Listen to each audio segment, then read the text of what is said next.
And let's bring in our prestigious panel right now. Maajid Nawaz is joining us, and he has spent a part of his life as an Islamic terrorist, and now is back in mainstream America. He wrote about it in Radical, the author of this book, Radical, My Journey Out of Islamic Extremism.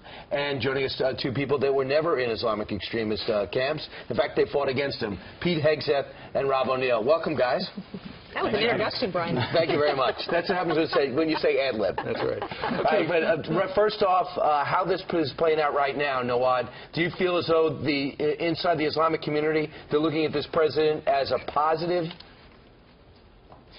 First off, just correction, former Islamic extremist, not terrorist. I was never charged or accused of that. But on the note of Trump's speech, yes, I think it is a positive that he's changed his tone from describing extremism with what is essentially a theological value judgment. The word Islamic means something endorsed by Islam, which is a matter of theology not befitting a secular president to divulge in.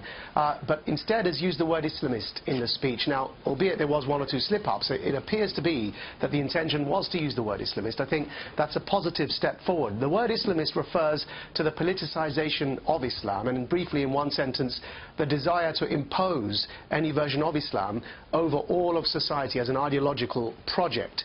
And so President Trump is correct in isolating that particular strand and its violent manifestation in the form of jihadism, to isolate that from mainstream Muslim communities, and is correct in encouraging regional leaders to do more to challenge that form of extremism within these societies. I think the only issue there, finally, he's correct in encouraging evolution over revolution. I think that's also a positive step forward.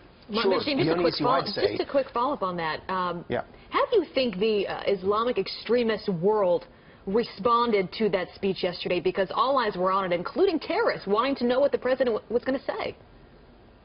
Yes, and I think that they would be worried that the gap is being bridged between those conservative leaders in Saudi Arabia and the Gulf countries and America. They have every interest in making sure that this is seen as a clash of civilizations, and President Trump was correct to posit this instead as a clash between good people and bad people of all faiths on both sides. So they would be worried. And all I'd say is that actually there is an issue that, yes, reform within Muslim communities on the Muslim fundamentalism question does need to occur, and if we're encouraging reform and evolution and not revolution, then the question is reform to what? And that's where I think a bit more needs to be done on the human rights questions. It is important to keep a focus on that without military aggression or even threatening military aggression, but just on a civilian-to-civilian basis. I think it's important because, for example, Saudi Arabia classifies atheism as a terrorist offense. It doesn't allow women to drive. And these are the sorts of conversations, I think, between American and Saudi exchanges that could be beneficial going forward.